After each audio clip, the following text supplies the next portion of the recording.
اصلا اینا بود نورات. آره 3 تیکش بود البته. یه دونه از بالا داشت، یه دونه از بالا میشد بذاری دیگه. 3 تا تیکه بود. حالا میتونی برای من هم 3 تا است. من اون رو استفاده نمی‌کردم، هم 2 تا رو می‌بردم. سخت استفاده کردنش. ببین آخه فکر می‌کنم منسوخم شده. ببین خوب استفاده کنی ولی سخته، بعد جا میگیره. آره. یه آتلیه بزرگه.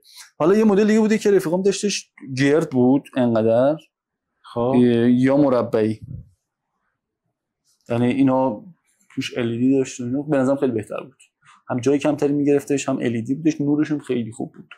آها. بعد با این که کوچیکن این LED ها نور خوبی دارن. اونا آره، من اونا رو بیشتر ترجیح میدم چون کلی هم ویدیو با اونا گرفتم. یعنی اوردمش تو دفترمون، با اونا کلی ویدیو گرفتم و نورش خیلی خوب جواب بود و حجم اینا رو هم نداشت. این حجمش زیاده و احساس می‌کنم نور یه مزیتی داره اینا که مثلا نور رو سافت کرده با این پارچه. اونا هم میشد بهش چتری اضافه کرد، اونم رو صاف اصلا اون خودش نورش نرمتر هست، خیلی نرمتره. بعد حالا پیشرفته تراش چیز دارن، یعنی مثلا درجه داره، میزان زردی و سفیدی نور و کلوینشون رو تنظیم میکنه، شدتش رو تنظیم میکنه، نوری که میخوای دیدم. طلقه میتونی جلوش. حالا من پیرنم درست آستین از قسمت اول زیر تصویر من یه متن هست، تیکه اولش دلیلش اینه که آستین زیر پیرنم زده و تصویرم بزرگ کردیم، اونو گذاشتیم اونجا که اون دیده نشه. در خلقیت خوبی بود. آره کلا میدوره. آره پسر گفت از اول بگیریم، نه با من نیست. گفتم نه حوصله همینه، یه بار هر کی یه بار، 2 بار نداریم. دقیقاً زمان میگه این همه حرف زدی، اون حرفا دیگه نمیاد. آره تو پادکست میجوشه، اون لحظه که داری حرف میزنی حرف جوشیده اومده، حالا دیگه دوباره آیا بیاد آیا نیادش دیگه. اصلا بعد صحبتم با آکام یکی از حرف قسمت قبلیه این قسمت احتمالاً ما قسمت چندیم؟ 7. ببین ترتیباش شاید یه خورده تغییر جابجا بشه، چون مثلا یهو 2-3 تا کارشناس سئو پشت سر همن. من نمیخوام سئو بشه، آره میشه جابجا شه، یه ذره جابجا بشه. آره ولی 7مین ویدیویی که داره ضبط میشه. حرفم اینه که با آکام بعد از ویدیوها صحبت کردیم، بعد گفتش که چیزه، نگاه کردم ببینم این چراغ منم رو بالاست. من روشنه؟ آره نه چراغش رو به بالا. آره. چیز میکروفونش بالاست. بعد پادکسته چون 3-4 روز اونجا بودم دیگه، روز آخر گرفتیم. آخرش گفت ببین ما قبلش خیلی با هم حرف زده بودیم، حرفمون تمام شده بود. و واقعا حرفه رو که یه بار میزنی دوباره نمیاد. آره دیگه، ببین تو لحظه میجوشه. آخه تو مثلا تو لحظه داری داستان تعریف می‌کنی، رفیقت رفتی فلان و فلان، بعد من یه جرقه تو ذهنم میخوره، من این تجربه مشترک دارم، اینو بهت میگم. آره. بعد سری بعدی چون داستانا رو تو برای من تعریف نمی‌کنی دیگه، میگه برو تعریف کردم چیکاری بگم. آره. و من همون داستانمو نمیگم، طبیعتا حرفا نمیاد. آره دیگه کلا میره اصلا مسیر صحبت عوض میشه. واسه همین بود خواستم دوست نورا رو بذارم، نشستی اومدی بگم بشین شروع کن. خیلی ناجوانمردانه. خیلی آره. بعد گفتم دیگه واقعا ناجوانمردانه.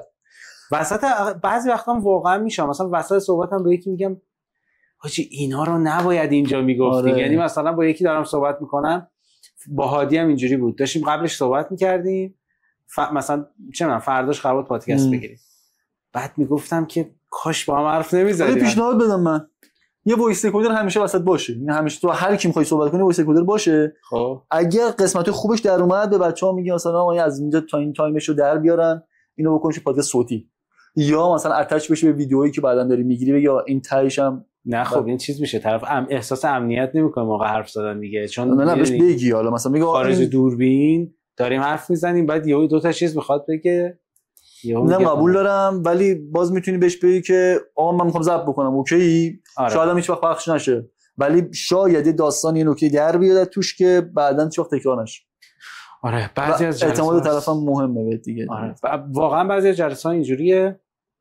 و حالا من این قسمت‌های اول چون همش دوستای خودمن، همه شمایی که اینجای دوستای منی، ما همشون قبلش صحبت کردیم همه، و واقعا بعضی وقتا اینجوریه که کاش این حرفا رو اونجا میزنه. آره دقیقاً. واسه همین نور که دوباره نور خیلی مهمه و خیلی باحالن و جا کمتر هم میگیرن. حتی پادکست ها هم که حالا اینجوریه فعلا الان این نورا رو استفاده میکنم، ان شاءالله تو چند وقت دیگه دمت گرم شروع کردی سعید، خیلی ارزشمند بود. آره من و تویی که 3 سال 4 سال 1 بود با هم دیگه شروع کردیم، یه پادکستی یه دونه ای رفتیم، دو تا آره 2 تا خوبم بود، 2-3 ساعت بود با مشقت نشستیم رو زمین 60 بار واسش در زدن در باز کردیم صحبت کردیم. ببین عصبانی میشدیم که آقا ما گفتیم اینجا داریم رکورد کنیم.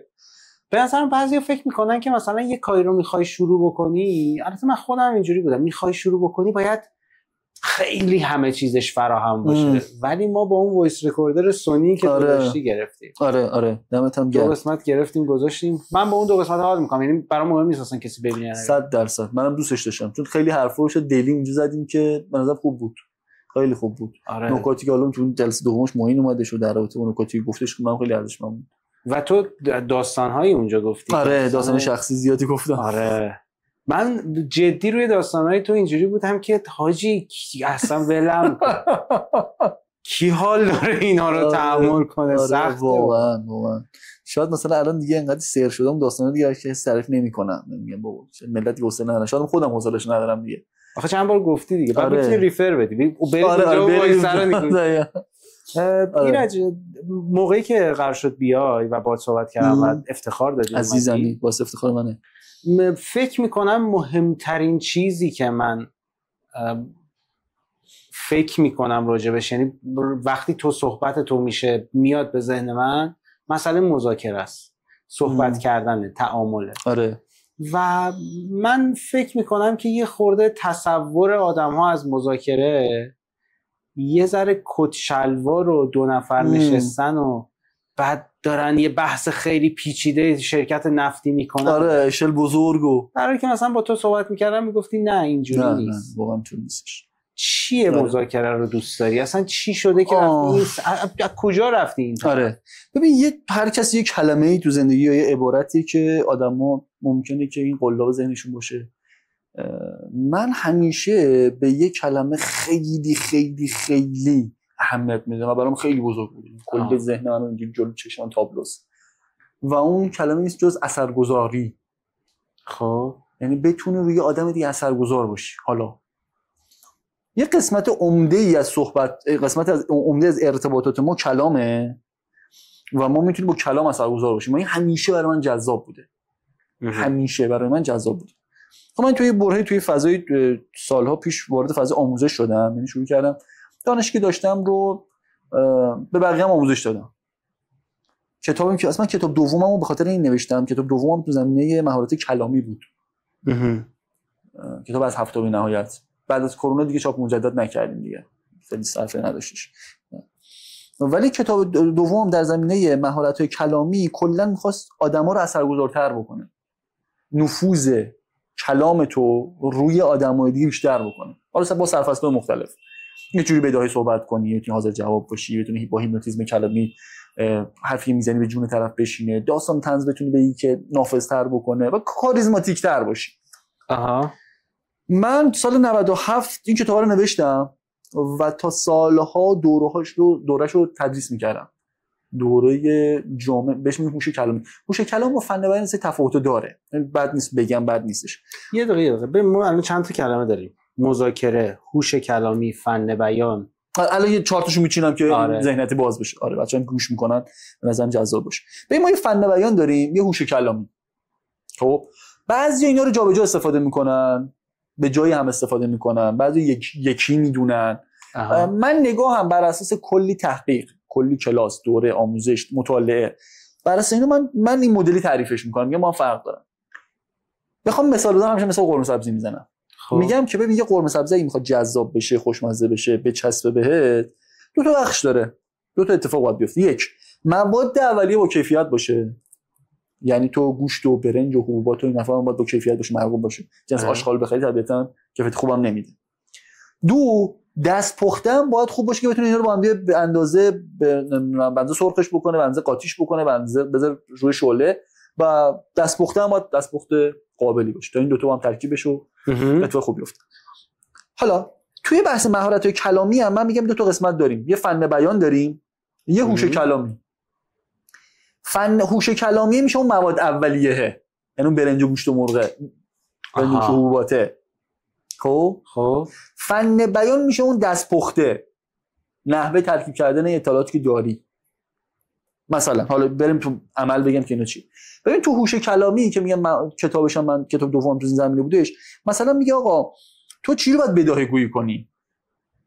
یه اصولی داره دیگه بداهه گویی کردن. یه دفعه توی شرایطی قرار گرفتی، یه دفعه که ازت تو سوال میپرسه آقا سعید شما مثلا سالها حوزه سئو سایت دیجیتال مارکتینگ کار کردی، خب آقا شما این سوالی دفعه من جواب بده. تحصیلاتت این بوده، کارت این بوده، اصلا یه موقع هستش یه خیابون جلوتون میگیره خود در رابطه فلان موضوع صحبت کنی. تو دانشگاهی استاد یه دفعه میگه آقای فلانی خانم فلانی بلند شو در رابطه بداهه گویی. حاضر جوابی محترمانه، یک دستاورداتون بره زیر سوال، شخصیتتون بره زیر سوال و تو باید از خود بتونی دفاع کنی با حاضر جوابی، بتونی حرف بزنی. اینا تو دسته هوش کلامی، اینا هوش کلامی، اینا مواد اولیه هست، باید اینا رو بهش مجهز باشی.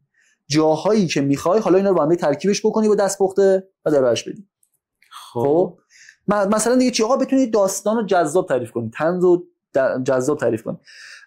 من همیشه اینو میگم اگه میخوای جمع و دست بگیری، یعنی آدمایی که جمع و دست میگیرن، یعنی مثال بخوایم بزنیم تو رفیق رفقای خودمون، تو همیشه اگه این مهمونی چیزی باشه یه دفعه میگی که همیشه ذهنت اینجوری که فلانی هم هست، اون فلانیه که هست خوش میگذره، دو تا ویژگی داره، داستانای جذاب میگه، طنازه، میتونه بخندونه، حالا نخنده قهقه خودم خوشمزه میشنه به دل.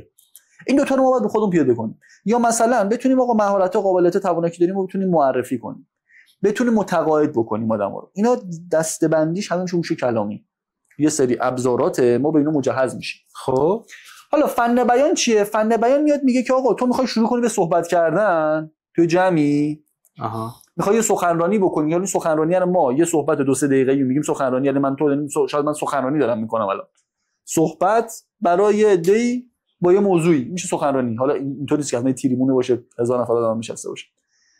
من وقتی میام اینجا باید یه سری چیزا رو ترکیب کنم با هم دیگه. تو یه دفعه از من یه سوال می‌پرسی، من باید بداهه صحبت بکنم.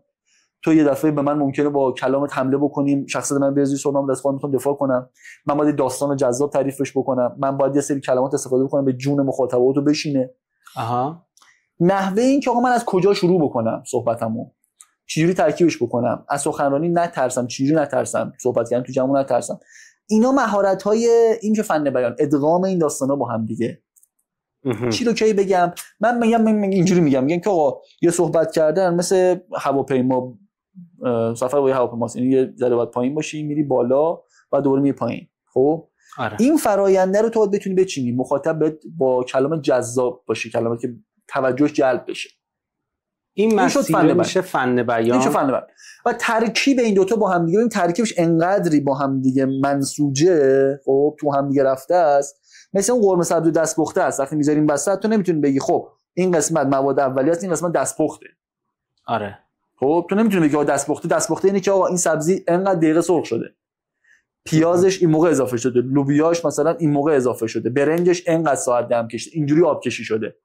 مهارت دیگه و لابلای تمام این قرمه سبزیه ممزوج شده، رفته تو هم دیگه ترکیب شدن.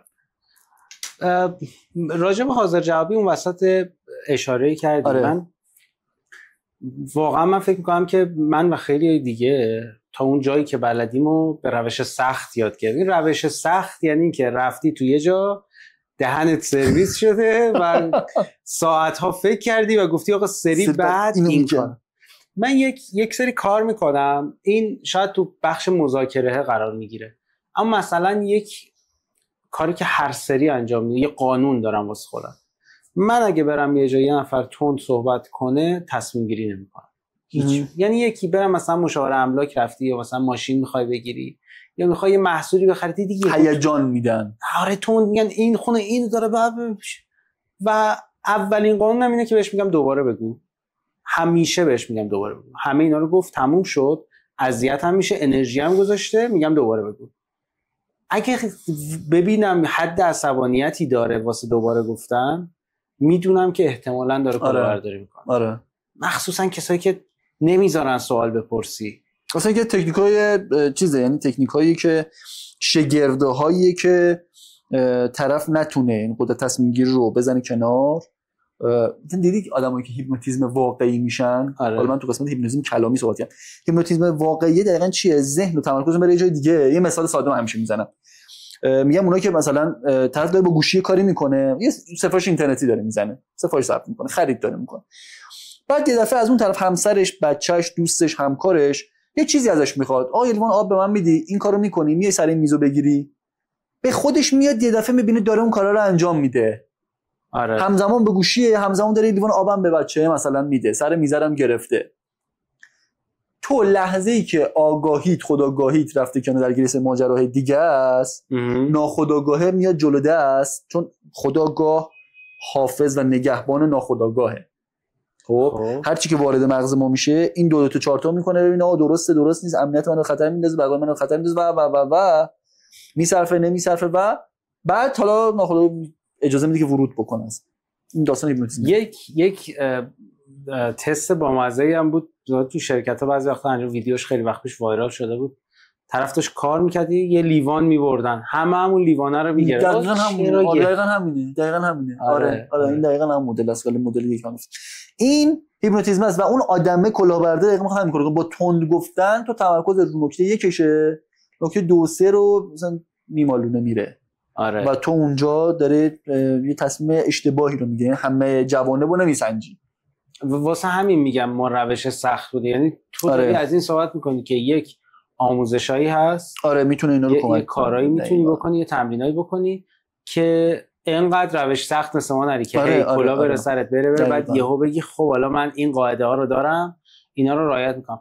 البته که به هر حال هر چقدر بلد باشی نیازه که تجربه بکنی. 100% یعنی میتونه کمک بکنه. مثل این میمونه که مثلا تو میخوای بری یه چی میگه با ابزار میخوای بری مثلا دیواری رو سوراخ کنی، میخوای بسازی، ابزارالات 5 دونه است یا یه پک تجهیزات 50 تایی داری، خب یا آچار داری یا 50 تا آچار داری، کمک میکنه دیگه، طبیعتا سرعت رسیدن تو بالاتر میبره، بعد زحمتت هم کمتر میشه. من یه وقتایی به این فکر میکنم که مثلا اگر یه نفر درونگراست یا برونگراست، خیلی وقت پیش نظرم این بود که اگه تو درونگرایی شاید نمیتونی مذاکره بکنی. بعد این که میگم خیلی وقت پیش، مثلا واقعا 10 سال پیش، بعد آروم آروم این برام جا افتاد که ارتباطی نداره به درونگرایی یا برونگرایی، یعنی تو میتونی مذاکره بکنی، چون اصلا یک فن، یک تکنیک، یک سری کارهاست، ربطی به این نداره که درونگرایی یا برونگرایی، و تو خودت رو تو دسته درونگراها می‌بینی یا برونگراها؟ من به این سوال جواب میدم. اجازه بده اون مسیری که داشتیم تکمیل می‌کردیم فکر می‌کنم ناقص مونده باشه. بچه‌ها که دارن ویدیو رو می‌بینن فکر می‌کنم که اون مسیر براشون ناقص فن بیان هوش کلمه رو گفتیم، قرار بودش برسیم به مذاکره اون داستانا، این قسمتش موند. یعنی فن بیان مذاکره من اومدم از عقب‌تر شروع کردم که بتونم اون قسمت رو جا بندازم قشنگ. پس ما یه قسمتی داریم فن بیان و هوش کلامی که الان جا افتاد، بعدش میایم از اینها تازه کلاممون تقویت شد، تازه میتونیم حرف بزنیم، تازه تو موقعیت مختلف میتونیم یه کارایی انجام بدیم. از این موارد میایم در مذاکره، در فروش استفاده میکنیم. خب یه سری قواعدی در فروش وجود داره، میگه آدم‌ها این مدلی میخرند، به این چیزها توجه میکنن، این چیزا براشون مهمه، این چیزا براشون مهم نیست. تو مذاکره هم همینطور، یه سری چیزا مهمه، یه سری مهمه، قواعد داستان. ما اینجا که کلاممون رو تقویت کردیم میایم ادغامش میکنیم با مهارت‌های مذاکره، با مهارت‌های فروش، و اونجا حالا میریم تازه فرآیند مذاکره فروش. این یه نکته که می‌خواستم تکمیلش بکنم. نکته دوم این که گفتی که مذاکره یه کار بزرگ و عجیب و پیچیده و این داستاناست، اینم جواب بدم. الزاما مذاکره تو صحبت داری می‌کنی با پسرت که وسیله‌هاشو جمع بکنی، اسباب بازی که ریخته، این میشه مذاکره. تو با خانومت داری، خانومی داره با همسرش صحبت میکنه که امشب شامو ببریم تو پارک بخوریم، یه مذاکره است. در همین ساده ها، در همین ساده، نمیگم ببرش مسافرت، نه، در همین شام بریم تو پارک بخوریم، یا امشب مثلا شام به جای یه حاضری بخوریم. اینا هم مذاکره است. یعنی تو میخوای یک سری ایده، تفکر داری، دوست داری بهش برسی، با صحبت و گفتگو یه سری کارها آدم طرف مقابل تو میخوای با خود همسو بکنی، و حالا اون هم یه سری نیازها و خواسته ها داره، مثلا طرف خصاص نمیخواد بیاد، بچه دوست نداره جمع بکنه، اون هم با یه سری اقدامات سعی میکنه تو راضی بکنه که اون کارا نکنه یا اون کارا رو بکنه مخالف تو. و حالا یه سری فرآیند وجود داره که تو میای یه همچین حالته، یه همپوشانی وجود داره، این خواسته نیاز توئه، این خواسته نیاز اونه، یه سری داره، یه تهی داره. مثلا تو میخوای بریم کالایی بخری، مثلا میگه که آقا من اگر این کالا رو 90,000 تومان بخرم گلو زدم، خب اون کالا عرفش تو بازار 100,000 تومانه و حاضری چیز خوب پیدا کردی تا 110,000 تومان پول بدی. آره. خب یه آدمی اومده بفروشه، میگه ببین من این کالا رو کف زیر 100 دیگه نمیدم، زیر 105 نمیدم، واقعا برام صفحه نیست، بتونم 115 120 بفروشم عالیه. خب و مثلا نرمال بازارم با همون 100 مثلا 10. اینجا یه همپوشانی وجود داره رو قیمت مثلا 105 برای تو یه قسمت نیومده بالاست بین 100 تا 110 برای اونم هنوز به کفش نرسیده. آره. اینجا معامله جوش میخوره. تو بورس دیدی مثلا یکی قیمت میذاره یکی قیمت میاد، این با هم سینک میشن، فروش اتفاق میفته، خرید انجام میشه. یه چه حالتیه تو مذاکره و ما تمام تکنیک‌های مذاکره میگه تو باید اینا رو مشخص بکنی، انتهای حداقل تو، حد اکثر تو، بهترین حالت تو. خب مدل‌های مختلف داریم و بتونی تشخیص بدی که اون آدمه این عدد بالا عدد پایینش چنده. آره. و تو باید از این حفاظت بکنی، عدد نباید لو بره تو مذاکره که تو چقدر حاضری بیای پایین. تو نباید لو بدی که خودت نباید لو بدی و باید سعی کنی بفهمی و این بازی مذاکره اینجا شروع میشه که حالا با چیزهای مختلف. و یه نکته دیگه هم بگم، حالا از مذاکره دور نشیم، یه اشتباه خیلی بزرگ، اشتباه اولو گفتی در ادامهش، اشتباه اول آدما اینه که فکر میکنن حتما اشل مذاکره اشل بزرگیه. نه چیز کوچیک هم اساسه. دومین اشتباهشون چیه؟ دومین اشتباه اینه که یادم رفت چه بد، چقدر بد.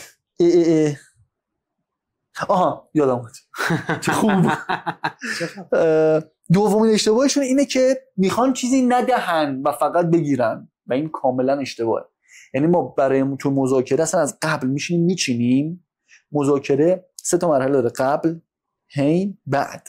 یعنی بعد برای هر 3 تا اینو برنامه داشته باشی و دکمه نیست که دفعه بزنی.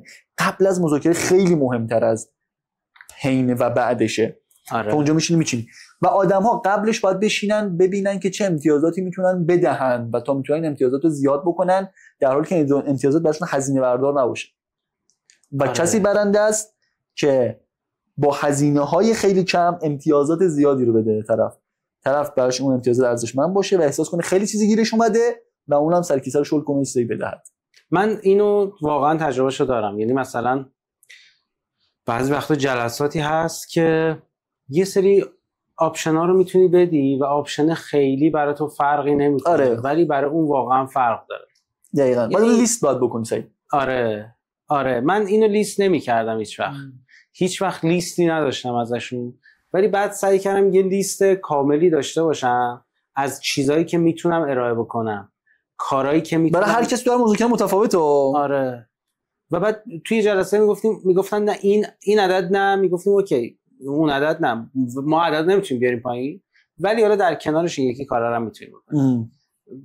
چون یه بدبستون یه سری صحبته. ولی میگم اشتباه دوم رایج اینه که آدم فکر میکنه چیزی نباید بدهند. آره. و اصلا افتخارش میگه من چیزی ندادم. این اشتباهه. آدم حالش بده و سری بعدی شاید دیگه نیاد با مذاکره بکنه یا اصلا ممکنه همون توافق امتیازی بزنه زیرش چون احساس بازنده بودن بهش دست میده. من واقعا فکر میکنم که حتی مذاکره یه خورده میاد سمت اینکه آقا جفت طرف باید سود کنن. یعنی اصلا همین دقیقاً یعنی یه خورده اون فضای خشکی که از اسم آخه میدونیم مذاکرات وین میاد تو ذهن. مثلا محمد جواد ظریف نشسته یه طرف، جان کرین کیوت نشسته اونور و 4 نفر با کچل، در حالی که قراره که با هم دیگه مثلا یا آقا حواست باشه چی کار داری میکنی و هم تو سود کنی هم اون سود کنه. یه نکته ریز وجود داره سعید، جالبه، اشل کار ممکنه بزرگتر بشه، قواعد، قوانین، تریک ها، اصول یکیه، فرقی نداره. تو با پسرت داری صحبت میکنی که لحظه بازیشو جمع کنه یا تو مذاکرات وین نشستی. خب یعنی این جمله خیلی ممکنه آدمایی که دارن میبینن گارد داشته باشن و یعنی ممکنه حتی بگن بابا داری چرت میگی. اما تجربه من اینو میگه، تجربه من تو این لحظه تو این روزی که نشستیم اینو میگه. شاید 4 سال دیگه عوض بشه ولی الان تو این چند سالی که دارم مذاکره کار میکنم، فروش کار میکنم، تو این فضا هستم، به من میگه که آقا تو قبل از مذاکره باید کاری که انجام بدی رو باید انجام بدهی. حالا یه موقع هستش من دیگه مثلا دارم میگم انقدری با بچم صحبت کردم، با همسرم صحبت کردم، لماشون دستمه، امتیازی که میتونم بدم، امتیازی میتونم بگیرم دستمه، سریع حرفا رو میزنم، نیازی نیست بشینم فکر بکنم. ناخودآگاه فکر رو کردم، تو ذهنم چیدم که شوهر اومد اینو میگم، الان میرم با پسرم صحبت میکنم اینو میگم، بعد 10 ثانیه 30 ثانیه 2 دقیقه این کارو کردم. نیاز اگه میخوام برم یه جنسی رو بفروشم، 2 تا شرکت دارن مذاکره میکنن، حالا زمان بیشتری اختصاص داده بشه، ببینن اونا به چیا علاقه‌مندن، هیته کاریشون چیه، من چه امتیازاتی میتونم بهش بدم، سر به سر من کجاست، نقطه خوب من کجاست، کف قیمت من کجاست، یه تحقیق راجع به تحقیق بکنم. حالا چون اونو نمیشناسم زمان بیشتری میبره، چون اشل بزرگتره دستم بازتر، اتفاق بیشتری میتونم رقم بزنم. ببین راجع به فرزند و خانواده بذار من یه بخشی از حرفتو بگم که به نظرم بعضی وقتا اینطوری نیست. چون مثلا طرف میگه آقا من نسبت به بچم اینا رو قبلش میدونم، خب من حرفم اینه که بله درسته خیلی وقتا یه وقتایی هست تو باید فکر کنی، حتی میدونی با بچت هم میخوای حرف بزنی، فکر می‌کنم یه جایی بحثای مهم وجود داره. آره. یه نفر چند روز پیش با یکی صحبت می‌کردم، یه پسری بود که مثلا 14 15 سالش بود، بعد توی جمعی داشتیم صحبت می‌کردیم، گفت آره مامانم همچین حرفی زد.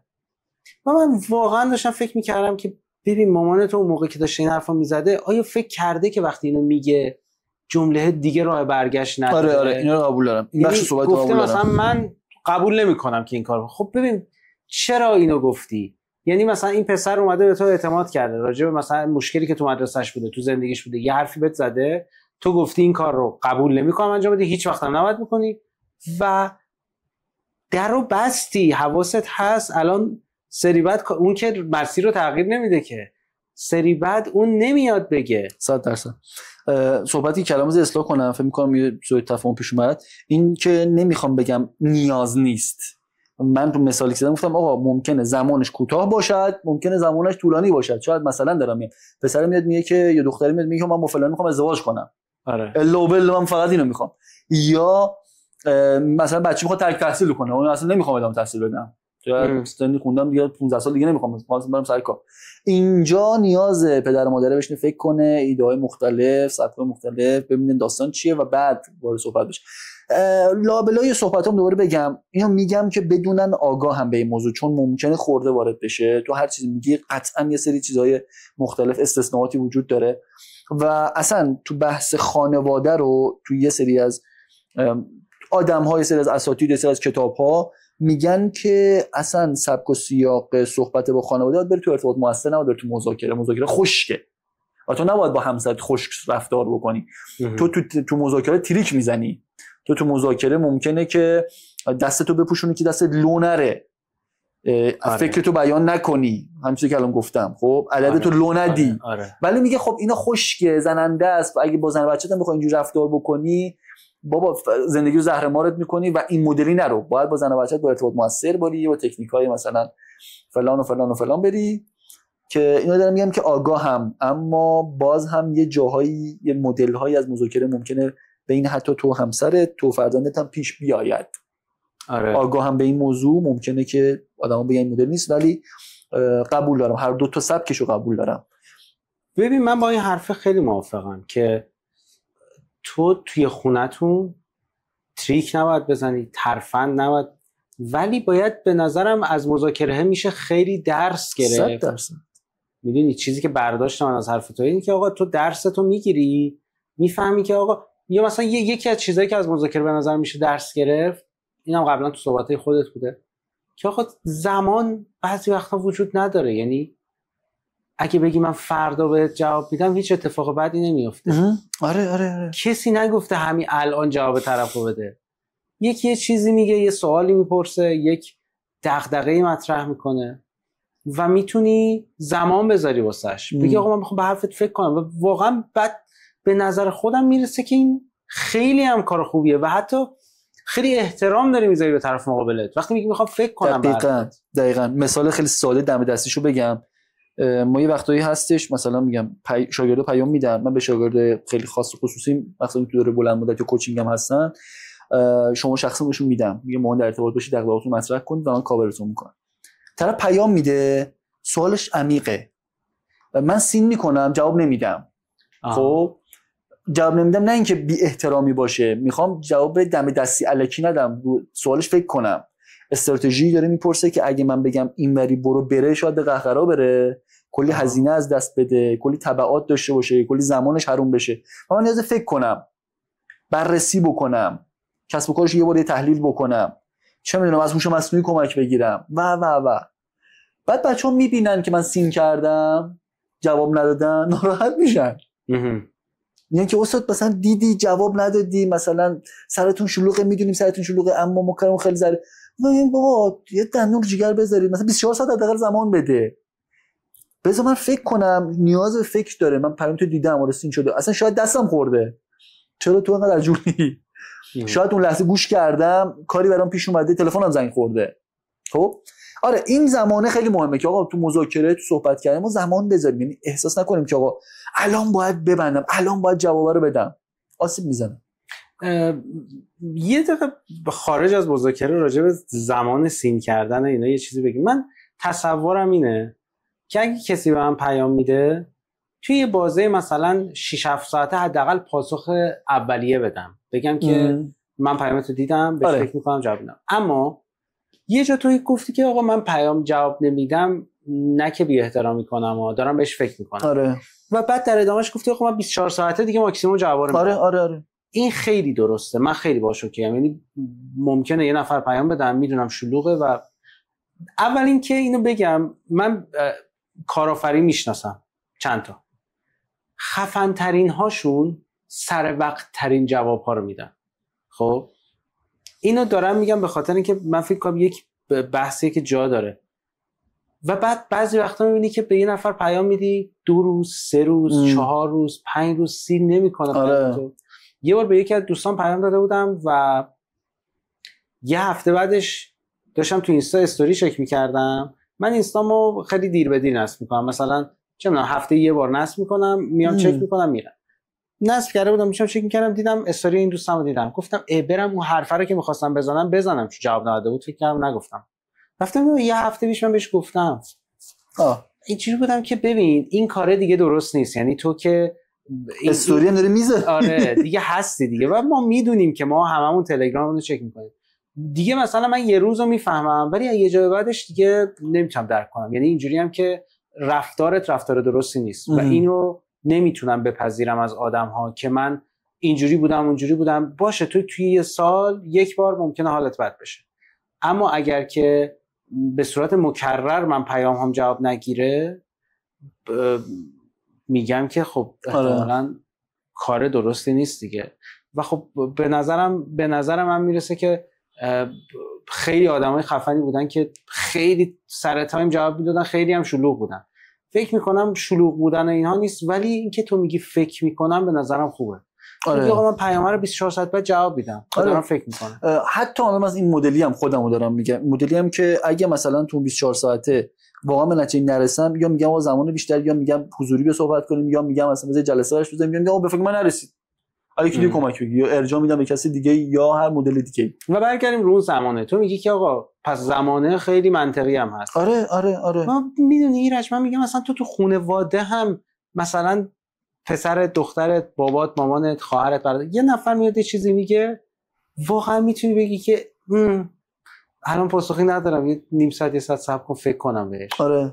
حالا اینو گفتی، من جالبه یه وقتایی هستش مثلا اعلام کردن رو دوست دارم و جا انداختیم برای خانواده. من با همسرم یه وقتایی مثلا یه موضوعی رو دارم مطرح می‌کنم، میگم ببین من الان دارم یه موضوع خیلی عمیق دارم بهش فکر می‌کنم، چیزی که میگی ممکنه که بسوزه، داستانی که میخوای تعریف کنی، موضوعی که میخوای مطرح کنی، اجازه بده یه رو به من زمان بده، نیم ساعت به من زمان بده، بزن این کارم تموم بشه بعد با هم صحبت بکنیم.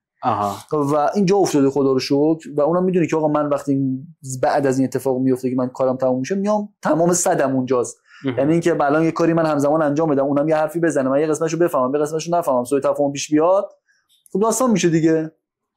آره این به نظرم کار پسندیده‌ایه. به نظر من چیزی به اسم مولتی تاسک وجود نداره، نه به نظر من، طبق چیزی که کتاب تفکر سریع کن میگه دنیل کانمن که بابت کارهایی که کرده جایزه نوبل اقتصاد هم گرفته، یا چیزی به اسم مولتی تاسک نداریم و این کار تو خیلی به نظرم کار باحالیه.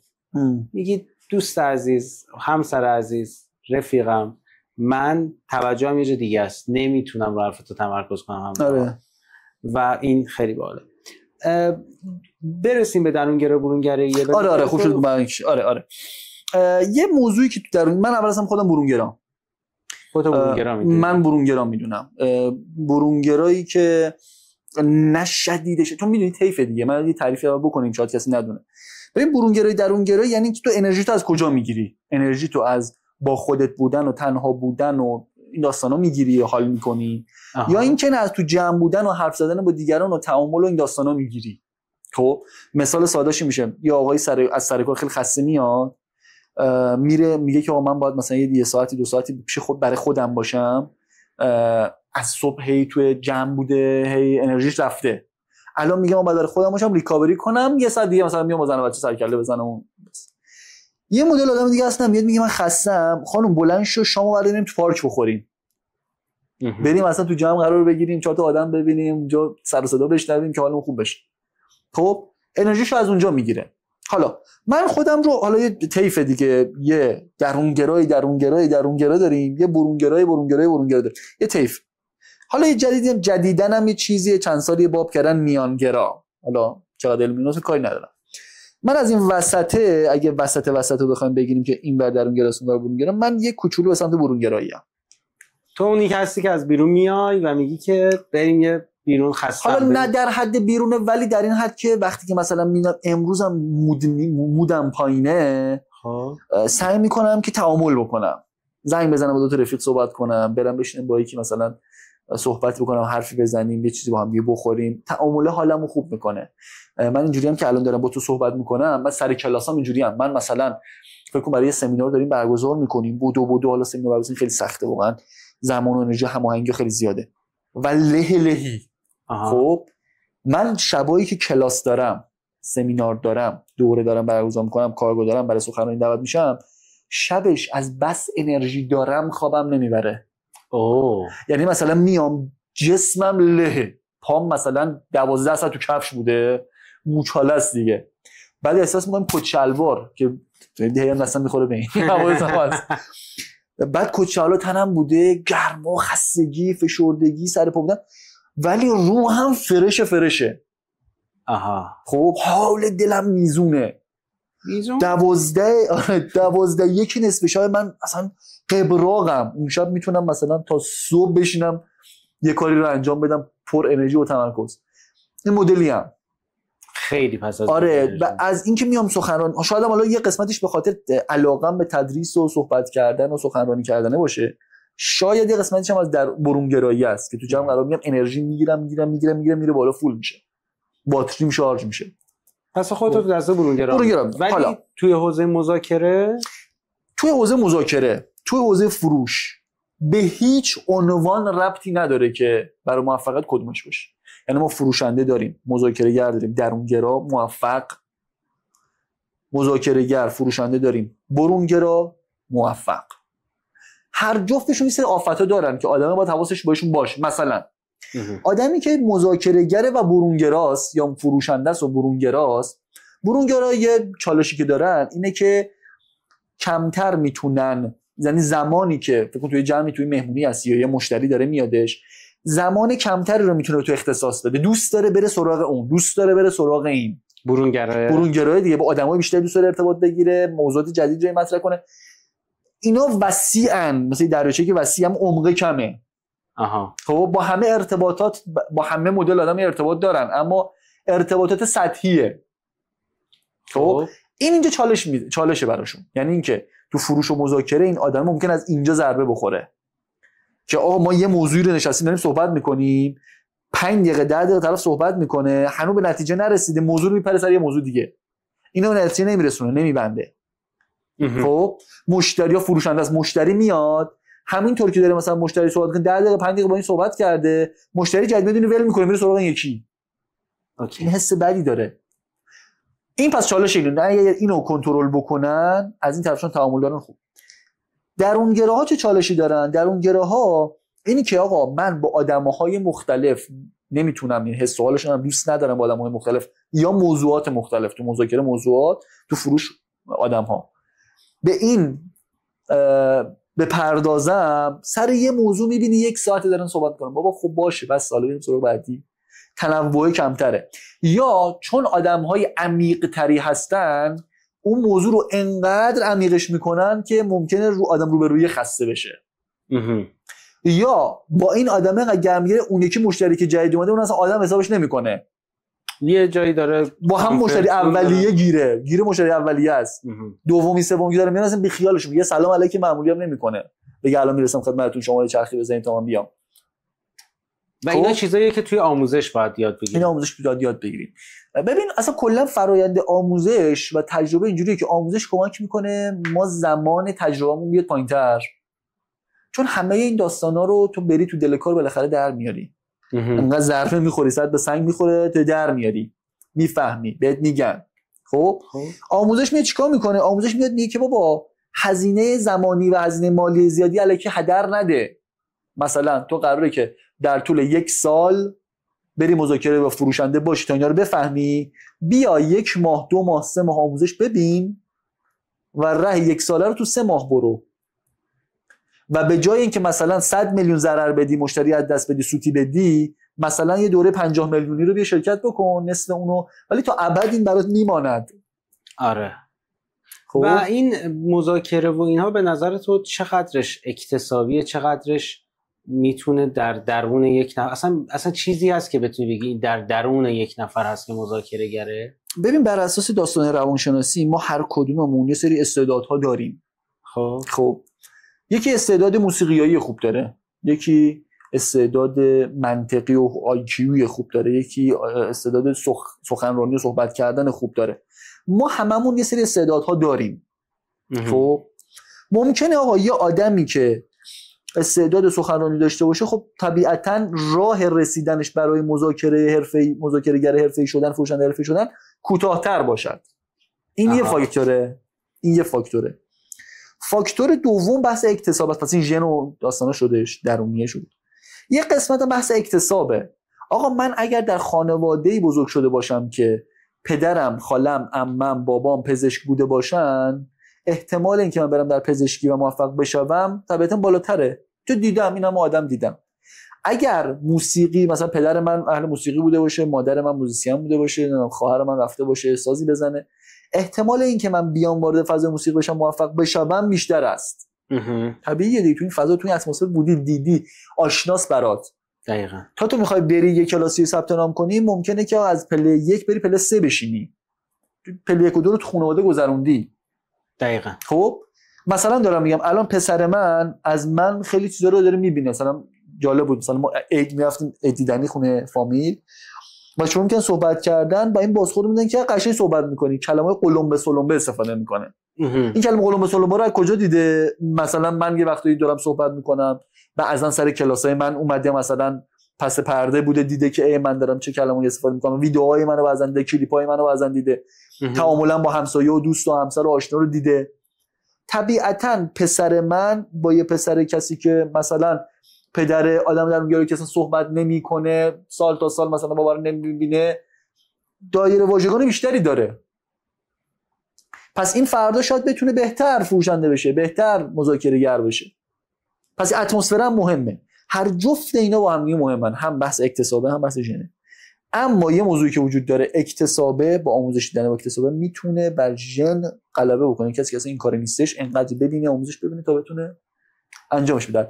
یه کسی که نقاش نیست، ژن نقاشی ندارد، اما سالها کار میکند، با زمان زیادتر اون داستان ژن رو میتونه کاور بکنه، به دستش بیاره. یه چیز دیگه هم که برام سواله، تو خیلی اخیراً شهرهای مختلف رفتی. توی سال گذشته من فکر میکنم چند تا شب، تا جایی که من میدونم کرمان رو رفتی، زاهدان رو رفتی، سمت یزد فکر میکنم. آره جالب بودش. حالا این تجربه جالبی بودش برای من. یه سوالم اینه که شهر به شهر هم فرق میکنه. یعنی مثلا اینجوریه که بگی تو این شهر تعدادشون بیشتر، البته خب تو با همشون نگشتی، ولی مثلا چرا 200-300 نفری که آره. ببین حالا یه بحث چرخیدنه است، یه بحث مشاوره ها و شاگردایی که از شهرهای مختلف داشتم. خب مثلا دارم میگم بچهای اصفهان هوش کلامی بالایی دارن. یعنی این داستان مهارت صحبت کردنشون نسبت به بقیه شهرها میبینی که ناخودآگاه بالاتره، نمیدونن چرا. خب یا هوش اقتصادیشون هم همینطور. جالبه. اصفهانی‌ها رو من چند تا شاگرد داشتم، چند تا مشاوره داشتم. حتی توی مثلا 2 سال پیش مشاور یکی از نماینده‌های کاندیدای نماینده مجلس بودم. تو اون بره یکی از بچه‌های اصفهان بودش. اینا ناخودآگاه هم هوش اقتصادی بالاتری دارن. من برای بچه‌های اصفهان مثلا اونجا دوره برای کسب و کاراشون آنلاین برگزار کردم. از نزدیک با اینا بودم. هم هوش اقتصادیشون هم هوش کلامیشون بالاست. حالا این کلام در لحظه به ذهنم میرسه. یه جاهای دیگه حالا به خاطر اینکه مثلا فقر دانشی وجود داشته، فرهنگ متفاوت بوده، طبیعتاً ضعیف‌ترن. جای تأسف وجود داره. اما خدا رو شکر حالا تو این سال‌های اخیر به خاطر فضای اینترنتش مخصوصا بعد از کرونا که آموزش آنلاین خیلی گسترش پیدا کرد، این شکافه داره کمتر میشه. ولی ژنی من این احساسو دارم. شاید کسی بگه نه اشتباهه. من احساسم در تعامل با این آدم‌ها احساس کردم که اصفهانی‌ها این 2 تا مقوله رو بهتر دارن. پس ما مسئله هوش کلامی رو داریم، مسئله مذاکره رو داریم، یکی هم نوشتم فن بیان رو داریم. درس‌ها رو می‌نویسم و ما راجع به اینا الان یه سری دیتا داریم، میدونیم که چی کار میکنن. سوال بعدی من ازت اینه که آیا واقعا تو فروش اینا جواب میده؟ ببین من فروشنده بودم، خب اینجوری هم که آیا واقعا مثلا تو بازار داری یه چیزی میفروشی، آیا واقعا این تکنیک های تئوری روی کاغذ جواب میده؟ تو خودت جواب گرفتی ازشون؟ یه مثال بزنم جاش بندازم. یکی از تکنیک های هیپنوتیزم کلامی که تو زیر مجموعه هم هوش کلامی میشه اینه که میگه آقا من این 2 تا جمله بگم، مثلا بیا این سناریو رو با هم دیگه بریم، تو به من بازخورد بده، بعد من اصل ماجرا رو تو باز کنم. فرض کن تو مدیری، 2 تا کارمند داری، میخوای یه پروژه رو ران کنی. به این 2 تا میگی که آقا برید و امکان سنجی بکنید ببینید این پروژه شدنیه یا نشدنیه، بریم سراغش یا نه، سرمایه‌گذاری بکنیم یا نه. اولی میره تحقیق میکنه، میاد میگه که سعید جان این پروژه شدنیه اما خیلی سخته. یعنی چی؟ بریم یا نریم؟ شدنیه ولی سخته، یعنی اینکه نریم. آفرین، نریم. دومی میاد تحقیق کرده میگه که سعید خیلی سخته اما شدنیه. یعنی چی؟ بریم. ببین 2 تا عبارت ساده است. شدنیه اما سخته اما شدنیه. 2 تا معنای کاملا متفاوت داشت. 180 درجه و میتونه کلا یک کسب و کار رو خاک بشونه، یک کسب و کار دیگه رو بلند کنه. آره. خب حالا این داره اینجا از یه تکنیک هیپنوتیزم کلامی استفاده میکنه و اون تکنیک اینه، میگه که هر آنچه که قبل از کلمه ولی بیاید در ذهن ناخودآگاه آدم مقابل حذف میشه. اولیه گفت شدنیه اما سخته، شدنیه که قبل از اما و ولی بود تو ذهن تو حذف شد و تو سخته رو شنیدی و گفتی نه نریم. دومی اومد گفتش که سخته اما شدنیه، سخته قبل از اما حذف شد و تو شدنیه رو شنیدی. حالا فکر کن تو نمیدونی و یک نفر میخوای فروش انجام بدی و میخوای مذاکره بکنی.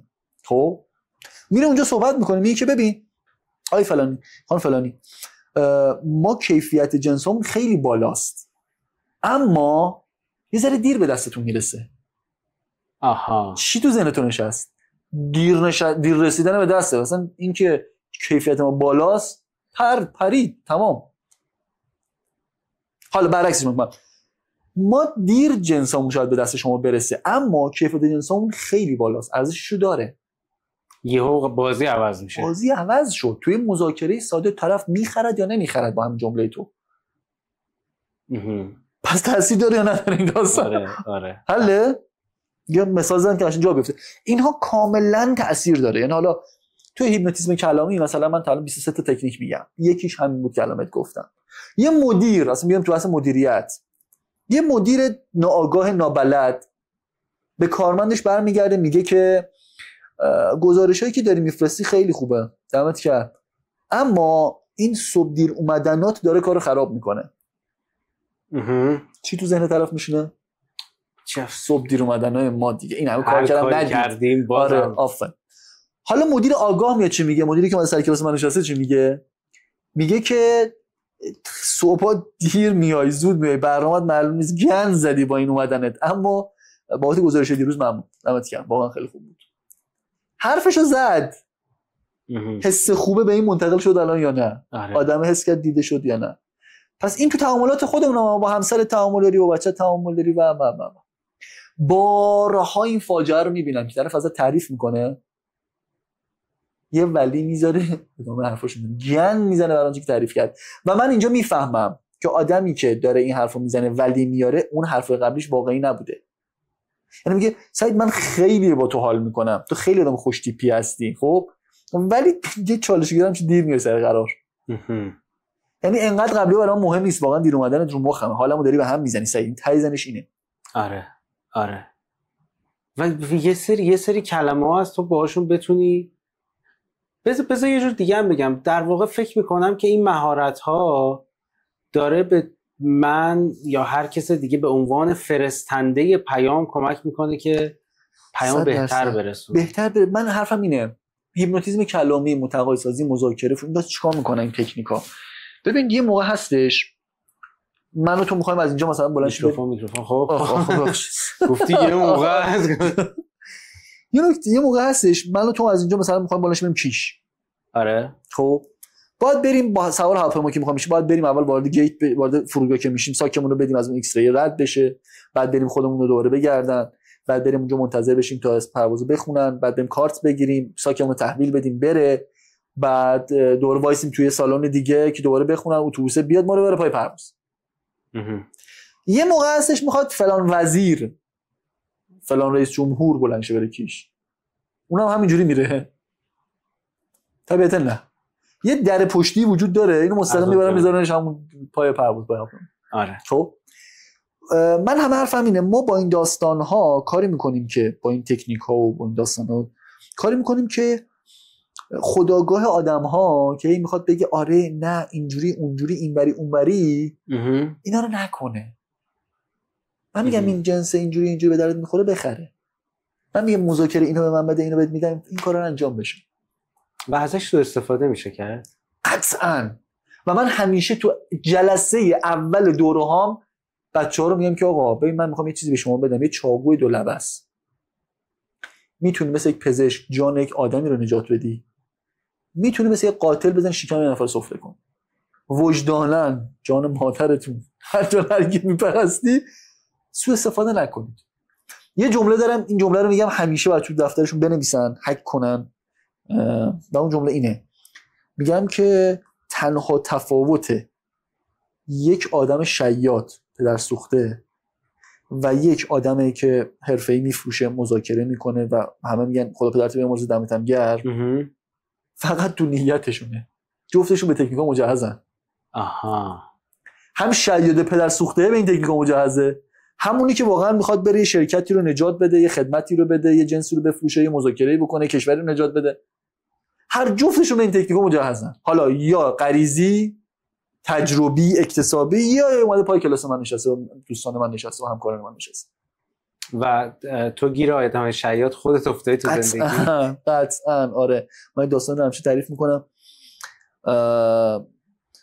داستان زیاده دارم میدونم کدومش انتخاب بکنم، ولی قطعاً افتادم. آره دردش میدونی چیه؟ اینه که خیلی وقتا مثلا میری فرو، من حالا یه وقتی بچه‌ها این سوال از من میپرسن اینکه آقا تو که خودت اینا رو میدونی چجوری خرید میکنی، تو مذاکره چیکار میکنی؟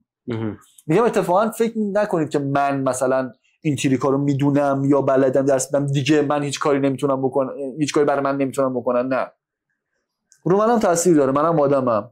چون یه سری از این تریکا اصلا از خطای شناختی ما تو روانشناسی اصلا نشأت میگیره. دقیقاً. و منم آدمم و منم ممکنه اون تریکا رو منم اثر بذاره و یه وقتایی حتی میدانم داره طرف چیکار میکنه ولی مجبورم کاری نمیتونم بکنم تو اون لحظه. موقعیت زیادی پیش میاد. یه موقع میتونی کاری میتونی بکنی، مقابله میتونی بکنی، حرفی میزنی و یه موقع دست زیر ساتور طرفه، مجبوری، طرفم داره تریکر میزنه، مجبوری راه بدی. خب نه می‌خواستی از اون داستان شیادا بگی؟ داستان شیادها، شیادهایی هم من گیرشون افتادم. آره ببین تو رو چجوری گول زده؟ ببین مثلا طرف مثلا خرید خونه، خب من یه ملکی رو میخواستم بگیرم، طرف اومدش ظاهر خونه رو خیلی رسیده بودن و مثلا یه ملک 12 ساله رو یه ملک 6 ساله به ما انداخت، یعنی 6 سال گفت سن ملک کمتره. خب و من از اونجایی که این آدم خوشکلام بودش، حالا تریک هم که استفاده کردم میدونم چه بدبختی اینه، مثلا یه تریک داریم، تریک هم بگم بد نیستش، جون مادرتون بد استفاده نکنید. یه تریک وجود داره، تریک رو بگم بعد بگم چه بلایی سر من آورد، به اسم نقاط مثبت و منفی. خب نقاط مثبت میگه وقتی که مثلا تو میای در کنار هر نکته من بیام بگم که آقا من یه آدم بی‌نظیرم، من این جنس، من مثلا این گوشیه یا مثلا این مبله، این دوربینه، آقا همه چی تمومه، بی‌نظیره، فوق‌العاده است، خیلی خفنه فلانه، یا من ایراد چرت بگم آقا من خیلی کار درستم، من یه آدم بی‌نقصم، من اعتماد به نفسم بالاست، من تکنیک فلانم، تو اینجوری که چرت میگه. خب خیلی چرت داره میگه، باور نمی‌کنی. اما اگه بیام بگم ببین من این نقطه ضعفرم دارم و اینم باگ منم هست و منم این سوتیه رو دادم و این کالایی که داری میخری اینم مشکلش اینه ها، خب تو راحت تر میپذیری. قسمت شیادانش کجاست؟ که مثلا میخوای بری ماشین بخری، ماشین کلا چپیه، خب این آدم قالتاقه اومده ماشین رو یه ذره بزک دوزک کرده و مثلا میاد به تو 4 تا ایراد شرووری میگه ببین مثلا من بذار باید صادق باشم، این کاپوتش مثلا یه چیزی افتاده بود، من کاپوتو عوض کردم، در کاپوتو، میگه حالا اهمیتی نداره. ببین این چراغ عقب خطرشم، این سوخته واقعا حس ندارم عوض بکنم، دیسکم هم تقریبا دیگه باتری و دیسکم مثلا باید دیگه تا 6 ماه آینده عوض بکنی ها. دیگه تو خیلی میگه با این چاده منصفی دمش که هر چی بود به من گفت، دیگه نمیری سراغ اینکه شاسی رو نشون بدی و بری زیر ماشین و آقا ماشین جمع شده، ماشین مچاله بوده، ماشین چپی بوده یا نه، خیلی دیگه به اینا موتور ماشین خیلی دیگه توجه نمی‌کنی، ناخودآگاه ذهنت میبره سراغ مسیر دیگه ای. خب فهمیدم. این قسمت شیادانشه. و اون خونه فروختن، خونه این مدلی بودش که آقا شروع کردش، یکی تو از باگای خونه رو مثلا به من گفتش که این مثلا اینجوری داره، مثلا پمپ آب نذاشتیم شاید بعضی وقتا مثلا فلان بشه، یا مثلا این خونه یه سری اینجور چیزا، یا مثلا نمیتونم سریع بهت خالیش بکنم، مثلا دست الان خونه دست پسرم باید تا وقتی جابجا بشه و فلان، همین الان اگه میخوای بری نمیتونم و فلان. یه دو نکته منفی که تو هر خونه طبیعیه. و وقتی هم که مثلا رفتیم توی بونگو می‌خواستیم صحبت بکنیم، دوباره اونجا انقدر با هم داستانی که تو میگی که تون صحبت کردن و فلان کردن، مثلا انقدر شرایط همه چی اوکی و خوب پیش داشت میرفت و امتیازاتی که داشت مثلا به من میدادش این مدلی بود که من گفتم اصلا سندی من چک نکردم، چند سالشه، یه تحقیق بکنیم آقا این خونه به همسایه بپرسم خونه چند ساله ساخته شده، حالا خونه هم ترتمیز بود، قیمت خیلی متفاوت میشه دیگه. یه خونه 12 ساله، یه خونه 6 ساله، 6 سال اختلافشه. و تو بعد خرید فهمیدم. و بعد از خرید فهمیدم. بعد همسایه تازه شنیدم. اگه هم همسایه من مدیر ساختمون رفتم صحبت کرده بودم، همین سادگی میفهمیدم. مثلا گفتم آره 6 سال خیلی خوب فلان اینجوری اونجا. 6 سال چی؟ 10 سال من اینجا نشستم. خب یهو دیدی که آره و کارم دیگه نمیشد کرد دیگه. ببین حالا جالب سعید، اگر به من میگفت 12 سال ساخته بازم من می‌خریدمش. چرا؟ چون که خونه خیلی سرپا بود. واسه واقعا نشون نمیداد. اصلا نشون نمیداد خونه سن بالاست. خونه خیلی ترتمیز بود چون شخصی ساز بوده، شون برای خودشون خواسته بودن، یه مدت خودشون نشسته بودن، ملک سرپا بودش. من رسیدگی می‌کردم. ولی حس آدم است که بعدش بد میشه دیگه، حس می‌کنی که گول خوردی. آره. و دیگه با اون آدم دلچرکینی و دیگه شاید من بارها بعد اون آدم خونش تو همون محله بودش، بارها اون آدم رو تو خیابون دیدم، ولی اینجوری بودم که اصلا نمیخوام تو با سلام علیک بکنم. این حس میمونه دیگه. حالا کار که شده تموم شد رفته دیگه، پولتو گرفتم سند زدم تموم شد رفته، کارش دیگه نمیتونه بکنه. آره کاری نمیشه کرد ولی اون حسه آره دیگه. آره از این داستانا میشه خیلی خیلی میگم با این یه تکنیک سادهش. مثلا من این چیزایی که داریم راجعش صحبت می‌کنیم همشون برای من بخشای مهمی از زندگی، یعنی به نظر من هر آدمی باید یاد بگیره که کلمات درست استفاده کنه، کلمات دایره واژگانش رو بیشتر کنه و ازشون استفاده بکنه. یعنی بلد بودنش صرف مهم نیست، باید بتونی ازشون تو جایگاه‌های مختلف استفاده بکنی و اینا باعث میشه که بتونی ارتباط بهتری با آدمای اطرافت داشته باشی. یعنی زمانی که میشینی با یکی از دوستات صحبت بکنی بتونی حس خودتو بهتر منتقل بکنی. وقتی که داری با خانواده‌ات صحبت میکنی بتونی چیزی که منظورت هست رو بهتر بگی. من دیدم بعضی وقتا آدم‌ها دعواشون میشه دقیقاً پس منظورشون نبوده. خب درست حرفتو بزن دیگه. دقیقاً. خب چرا درست حرف نمیزنی؟ چرا کلمه درست استفاده نمیکنی؟ چرا وسط حرفت یه چیزی میگی که همه چی رو خراب بکنه؟ اصلا حرفتو این نبود، یه چیز دیگه میخواستی بگی، درست حرفتو بگو. و من فکر میکنم که همه آدما نیاز دارن به این که این مهارت مثل هر مهارت دیگه‌ای تو زندگیشون یه مهارتی که باید تقویت بشه. و اساسا یکی از سوالای مهمی که ازت داشتم راجع به اکتسابی بودن که آقا میتونی بری یاد بگیری واسه همینه که اگه کسی داره این رو میبینه بدونه که من تصورم اینه هر کسی نیازشه، اصلا دوره و اینا رو مهم نیست. برو 4 تا کتاب آره برو 4 تا ویدیو یوتیوب ببین. من موضوع دوره نیست، موضوع اینه که برو این حوزه رو روش کار بکن. آره دقیقاً. یه چیزی اشاره کردی، من حتی میخوام بگم حتی ساده تر. یعنی تو میگی آقا کلمات خوب استفاده بکنیم، جملات تو راحته، من میگم حتی ساده تر. ببین ما با لحنمون پیام منتقل میکنه. من یه مثال بزنم از اونجایی که معلمم هی مثال میزنم برای که به احتجاج. ببین من میخوام بگم که مثلا با یه کلمه سعید به این مدل مختلف سعید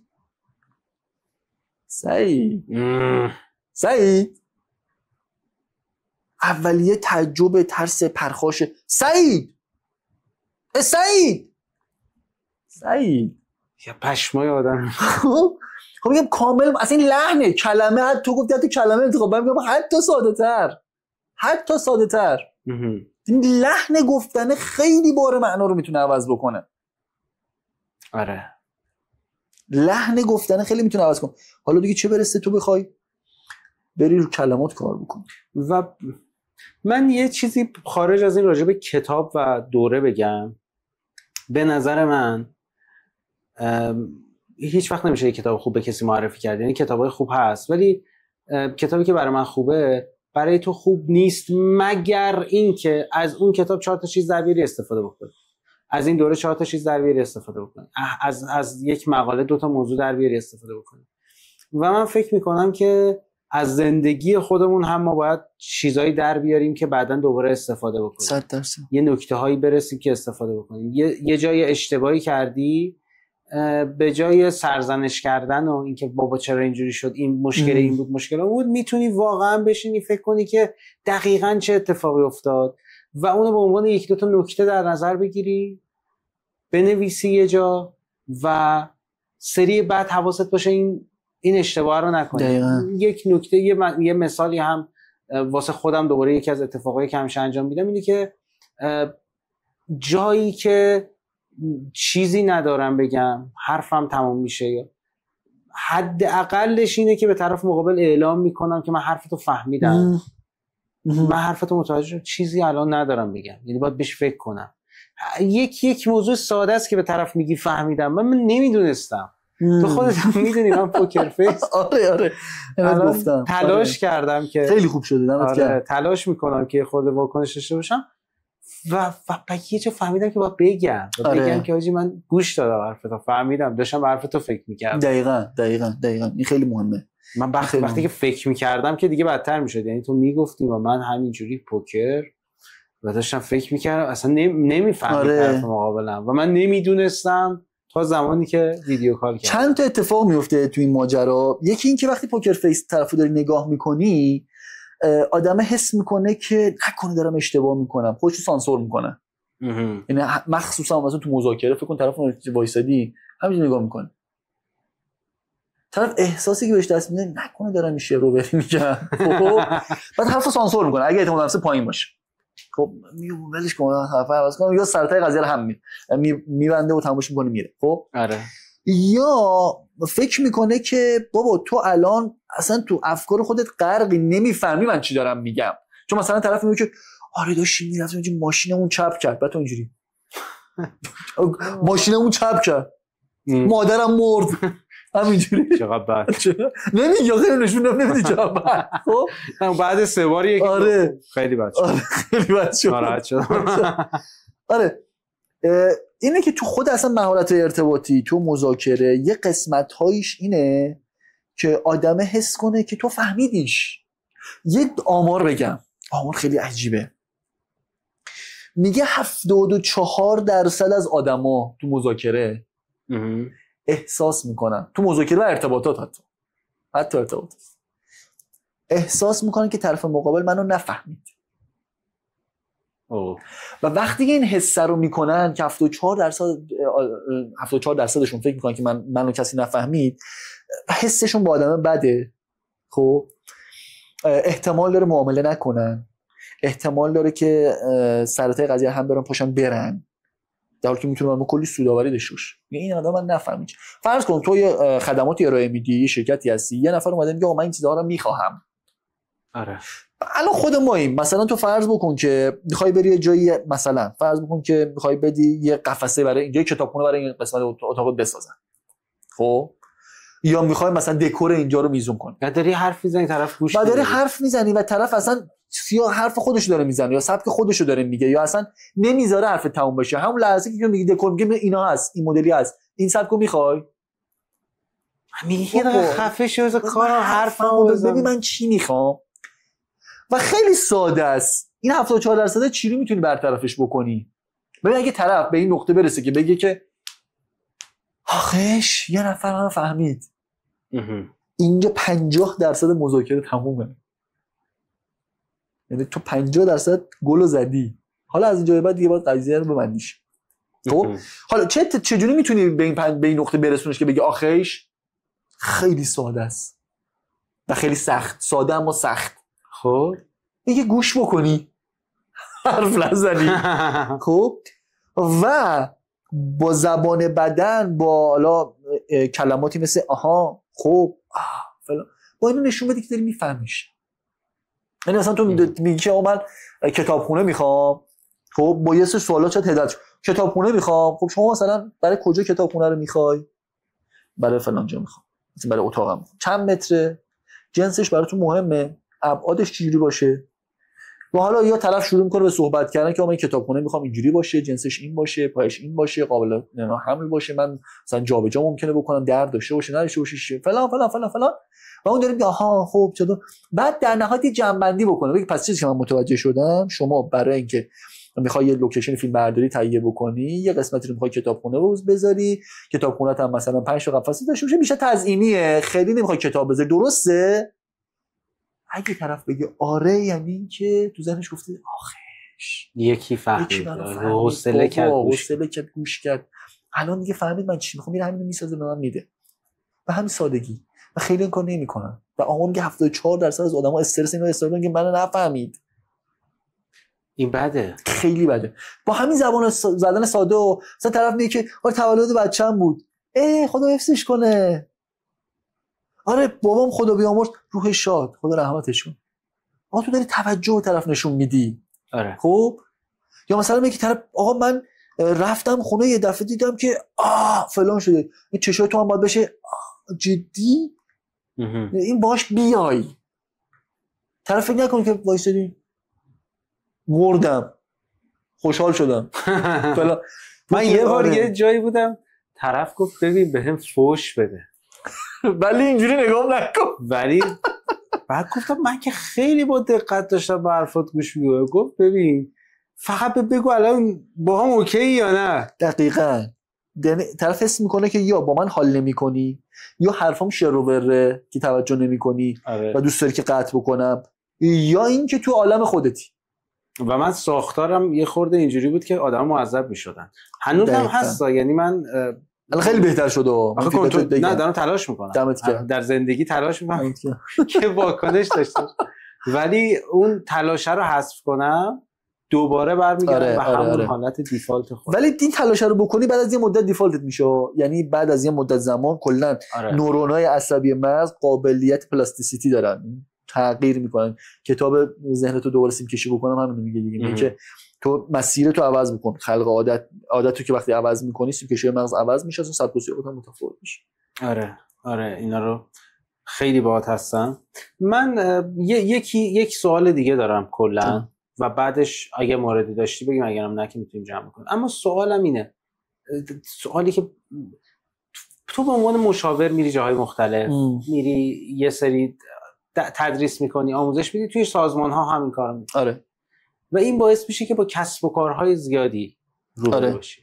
من اساساً کسب و کار برام جذابه و سوالم اینه که مهمترین چیزایی که از بیزینسمن ها یاد گرفتی توی این کسب و کارها ازشون یاد گرفتی، چیزایی که دیدی و گفتی واو مثلا این کارا رو میشه انجام داد، اگه چیزی به ذهنت میرسه الان، چیزی یادت هست؟ در لحظه چیزی یادم اومد داشت سوالو میپرسیدی، نکته جالب بود. من خودم تو چند سال پیش تو مذاکره کلا فقط این مدلی بودم که خب آقا یه پولی باید بدی، من این کارو انجام بدم دیگه، تمام. شفافه، چرا میپیچونی؟ و اگه طرف مثلا پولش نمیرسید میگفتم خب خداحافظ. خب با یه دوستی ما آشنا شدیم که این بیزنس داشتیش و این داستانا، این خیلی اهل تواتر بود. خیلی اهل تواتر، یه سر چیز ساده هم گفت آقا بی تواتر بکنیم، مثلا اینو بدم اونو بگیرم، این کارو می‌کنی برام اون کارو بکنیم. بعد مثلا گفت بابا دیگه شورش در آوردی. ولی یه چیز ازش من یاد گرفتم و اون این بودش که آقا الزاما دنبال پول نباش، شاید تو یه سری خدماتی بخواهی که اون آدمه دارد و تو از خدمات اون میتونی استفاده بکنی. مثلا تو یه برهه‌ای از زمان من یادم دقیقاً من با یه بنده خدایی همکاری می‌کردیم، من یه سری خدمات بهش میدادم برای بچه‌هاش و تیمش و فروشش و این داستانا، و سر عدد و رقمه مثلا چیز شدیم، این بود که گفتش آقا این عدد و رقمه من نمیتونم بدم. من گفتم خب چیا داری، چیکار میتونی بکنی؟ بعد دیدم که ادوات تولید محتوای خوبی داره، یعنی تیم گرافیست داره، تدوینگر داره، دوربین حرفه‌ای داره، نور داره، لوکیشن داره. و منم اون برهه بودش که برای اینستاگرام تولید محتوا می‌کردم. بعد خب میرفتم استودیو، میرفتم هزینه می‌کردم، استودیو اجاره می‌کردم، دوربین اجاره می‌کردم، این داستان. این خواستم کار حرفه‌ای بشه. یه برهه بود که از گوشی‌موشیونا دیگه گذشته بودم. چون الان هر کیو می‌بینیم یا با گوشی بگیر. اون موقع هم یه کیفیتی گوشی بود، هم میگم واسه با کیفیت باشه. و اینطوری شد که آقا یه مبلغی به من بده و من اینقدر از سیستم تو استفاده میکنم، تجهیزات تو مثلا من در مثلا ماه 15 تا ویدیو میگیرم، من این ویدیو تو بچه‌ها برام تدوین کنم 2 روز 3 روز. آره. یه جالبه، حالا این ایده رو بعداً توی کتاب چیزام خوندم، یعنی خونده بودم ولی بهش توجه نکرده بودم و بعداً که خوندم بعد دیدم اینو من قبلا خوندم چرا توجه نکرده بودم به این. یه کتابی هست به اسم هرگز سازش نکنید. خب یه مأمور FBI نوشته و کلا در رابطه مذاکره است، داستان‌های گروگانگیری‌هایی که اتفاق میفته و اینا مذاکره می‌کردن تو این کتاب آورده. خیلی جالبه. چه کتاب باحالی. اسم طرف چیه؟ هرگز سازش نکنید. راس هریس. نه اشتباه دارم. بعدن سرچ کنم ببینم بچه‌ها چی اسمش. خب مأمور FBI بود. این میگه من رفتم یه جایی به یه مجموعه‌ای می‌خواستم مشاوره بدم. این نویسنده کتاب داره تعریف می‌کنه. آدم خیلی قدری هم بوده. میگه من تو آمریکا رفتم به یه مشاوره‌ای بدم به یه مجموعه‌ای، گفتن عددت خیلی سنگینه اون نمیتونیم شرمنده، ولی خیلی هم دوست داریم که این بسته بشه این قرارداد چون ما قول دادیم و فلان حالا کسی که بودن مذاکره. میگم اینور کردیم اونور کردیم و صحبت. بعد یه دفعه لاولا فهمیدم که اینا مجله دارن، نشریه دارن، مجله چاپ میکنن. خب این ماهنامه چند ماهنامه چاپ میکنن. گفتم خب باشه، من یه مقاله خیلی حرفه‌ای از من بزنید، جلد مجلتون عکس من بزرگ باشه و ارجاع بدین، خوش برام تبلیغه. و برندینگ من شکل من یه قیمتی که از اینو پایینتر گرفتم و آره چون مجلهشون خیلی معروفه و عکس من رو مجله زدن، تیراژ بالا چاپ شد، مقاله من تو چاپ شدش، از من تعریف تمجید شدش و تبلیغ من بود دیگه. آره خب من اونجا این ذهنیت رو گرفتم که آقا میتونه یه سبک و سیاق این باشه که تهاتر کنیم، تبادل بکنیم، فقط با عدد و رقم دام عدد و رقم نیفتیم. انقدر بده این کارو میکنم، انقدر بدم تو این کارو بکن و همکاری ها شکل میگیره. آره من جالبه بچه‌ای که اومدن تو دوره خود من چند تا همکار خوب پیدا کردم. دیدم یکی از بچه‌ها محتوا نویس سایته. گفتم تو اصلا به جایی که شهریه‌اش داده بود، یه قسمت شهریه‌اش داده بودش، قرار بودش تو 2 تا مرحله بده. گفتم تو گام دوم شهریه‌تو نده، برام محتوا بزن. با یه همکاریش گفتم کارت خوب، بررسیش کردم، اینجوری اومدم دیگه میگم. یکی دیگه اومده بودش تدوینگر بودش. گفتم آقا تو ویدیو برام تدوین کن. آره من میخوام پول بدم به طرف، حالا این هم میاد شاگردم. و جالب اینجا مثلا طرف اومد اون نکاتی که من دوست داشتم، سبک و سیاق من بود، آموزش دید، گفتم حالا برو با محتوای من مقاله تولید کن، نرو کپی کن از سایت‌های شروع بره این ور اون ور. آره محتوایی که من میگم یونیک منه، انگار خودم نشستم ویدیوها رو بهش دادم. این آموزش هم که دیدی تو کلاس هم سوالات کردی، این خیلی مهمه. اون نگاه من وقتی اون بیزنس عوض کردش، من این سبکا رو در ادامه رفتم. به نظرم جذاب میتونه باشه. خیلی عالی. ایرج دمت گرم که اومدی. من یه چیزی راجع به پادکست ها کلا بگم برای بخش آخر صحبتمون. ما واقعا پادکست همون اینجوریه که قسمت اول حتی کل قسمت اول شکستن یخه، حتی شاید یعنی آدم بیاد یه خدا فضا آشنا بشه و واقعا با یه قسمتی چی جمع نمیشه.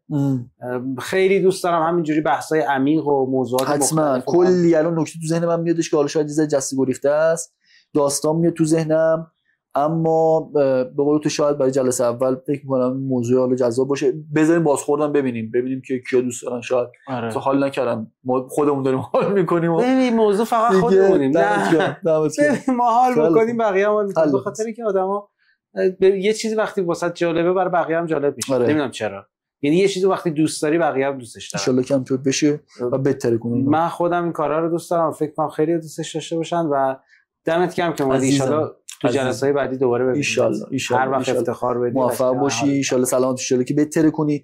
خیلی خوشبینم به این مسیری که انتخاب کردی و با پتانسیلی که از تو سراغ دارم مطمئنم که میتونی. عزیزم